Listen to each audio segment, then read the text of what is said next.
Hi, I'm Lori Gelman for Howdini.com. Here we are at a bug lovers party for both boys and girls, and this adorable inchworm is the perfect centerpiece. Lieve Hansen for Betty Crocker Kitchens is going to show us how anybody can make this cake. Hey, Lieve, how are you? Hi, Lori. Good to see you. This looks like such a cool cake. I'm very excited to make this one. You want to help? Yes. Okay. Well, all you need is a cake, and I've baked it in a pan like this. Just remember that you have to grease it and flour it or use cooking spray. That'll make it easier for the cake to release from the pan. I wondered how you got all those humps. Okay. Yeah. So first thing I'm going to do is going to cut it. I'm going to slice off a piece about this size. Let me help you there. Thank you.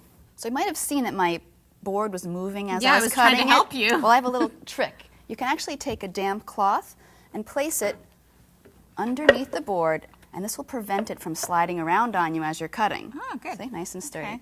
So I'm going to do the next cut now.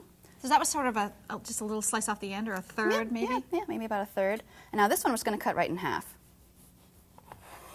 And now we're going to arrange it on our plate. This is a really great plate because it is an inchworm and we're putting it on a leaf plate. That's very creative. I love that. Okay, so now we're going to arrange it.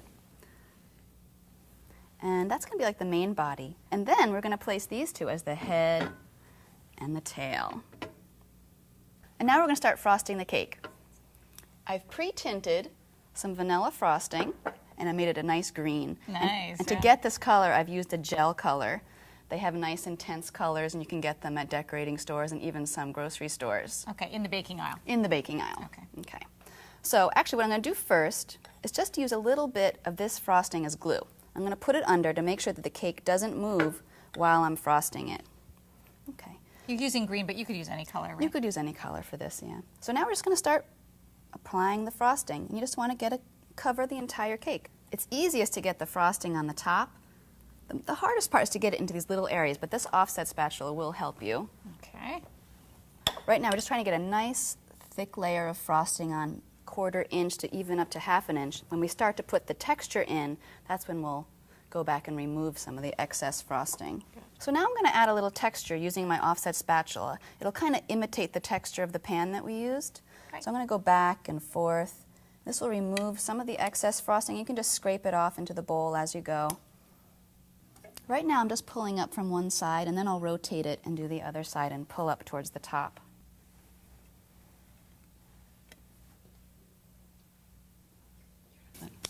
Looks good. Time to decorate? It is. Goody. Let's start with the feet. We're going to use gumdrops. Oh, good. Okay, so we can use red ones, and we can just place them along the base as if he is crawling around. Okay. Something like that. That's great. Do you do both sides of the cake or just one? Yeah, if you want them, you can just have a front of the cake, but if you want to have it seen from both sides, definitely put the feet on both sides. So next we need to make a face. So we can use some vanilla wafers for the eyes, and I'll just put two. One here. This way you can see them from both sides. That's cute. And then we can actually take a little dab of icing and put on little chocolate candies just to give it another little googly eye. You can use your green frosting, no problem? Yeah, you can use green.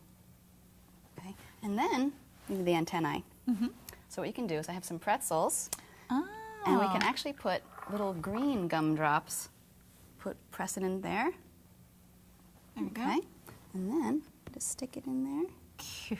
Here's another one. I guess you could use licorice too if you wanted. You could. There Great, we go. see? Perfect. And maybe just make it a little smiley face to make him happy. So I have these little chocolate candies. You can just place them in an arc. He's smiling. So we're done. This looks fantastic. Can I tell you how amazing this woman is? Because this morning, to go along with our inchworm cake, she brought in these amazing bug cupcakes. Are they hard to do? Not at all. Really? You just need to frost cupcakes and then get an assortment of candies. I'm going to make a little bumblebee. So I'm just going to stack chocolate and yellow candies. And then do a little one for the head. And then some little blue ones, little almond candies for the wings. And if you want, you can even apply little eyes. Wow, now you're really getting complicated, isn't it? No, you just put them like that. See? That's fantastic. That is easy, you're right.